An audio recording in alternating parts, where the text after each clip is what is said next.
The Lyceum was a temple dedicated to Apollo Lyceus. It was best known for its connection with Aristotle, who was teaching while walking around the temple, rendering it a peripatetic school there in 334–335 BCE, and continued long after his flight from Athens in 323 BCE until the Roman general Sulla attacked Athens in 86 BCE.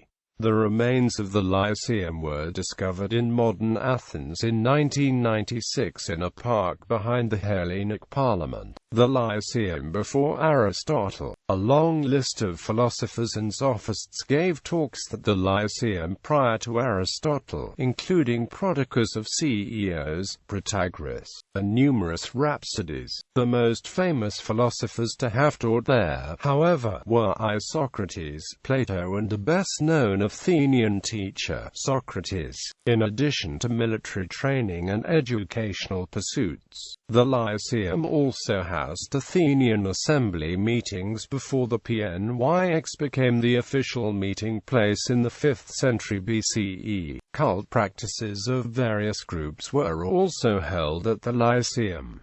Aristotle's school and library. In 335 BCE, Athens fell under Macedonian rule and Aristotle, aged 50, returned from Asia. Upon his return, Aristotle began teaching regularly in the morning in the Lyceum and founded an official school called the Lyceum. After morning lessons, Aristotle would frequently lecture on the grounds for the public, and manuscripts of his compiled lectures were eventually circulated. The group of scholars who followed the Aristotelian doctrine came to be known as the Peripatetics due to Aristotle's tendency to walk as he taught. Aristotle's main focus as a teacher was cooperative research, an idea which he founded through his natural history work and systematic collection of philosophical works to contribute to his library. His students were assigned historical or scientific research projects as part of their studies.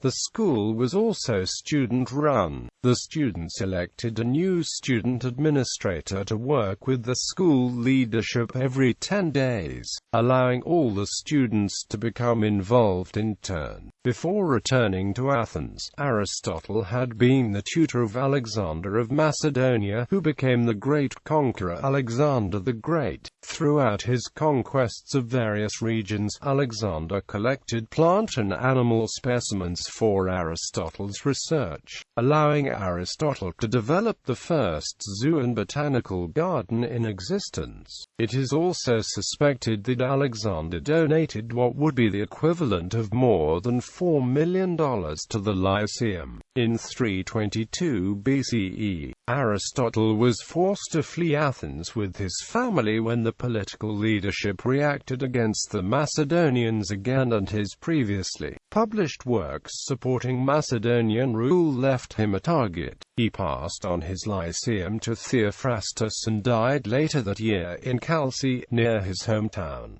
History of Aristotle's library. Theophrastus placed a provision in his will that left the Lyceum library, which at this point included both his and Aristotle's work as well as student research, philosophical historical texts and histories of philosophy, to his supposed follower Nellius.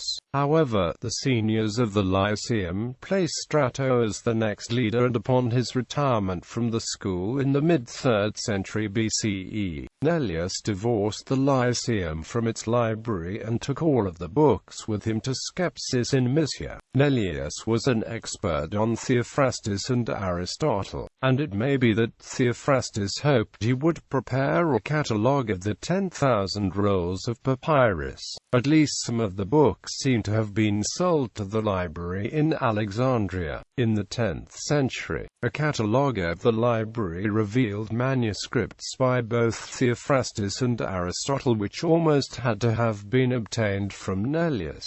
The rest seem to have been hidden by his family, known for their ignorance. The library then disappeared for several centuries until it appears to have been bought from Nellius's heirs in the 1st century BCE and returned to the school. However, when Sulla attacked Athens, the books were shipped to Rome. Throughout their travels, 1/5 of Aristotle's works were lost and thus are not a part of the modern Aristotelian collection. Still, what did remain of Aristotle's works and the rest of the library were arranged and edited for school use between 73 and 20 BCE, supposedly by Andronicus of Rhodes, the Lyceum's 11th leader. Since then, the remaining works have been translated and widely distributed, providing much of the modern knowledge of ancient Western philosophy. The Lyceum after Aristotle. As head of the Lyceum, Theophrastus continued Aristotle's foci of observation, collaborative research and documentation of philosophical history, thus making his own contributions to the library, most notably as the first organizer of botany. Though he was not a citizen of Athens, he managed to buy land near the main gym of the Lyceum, as well as several buildings for the library and additional workspace in 315 BCE. Theophrastus also continued his own work while teaching and demonstrated his devotion to learning and education by leaving the land of the Lyceum to his friends to continue their work in education in philosophy in the non-private tradition of the school upon his death. During the era of Theophrastus and his successor, Strato of Lampsacus,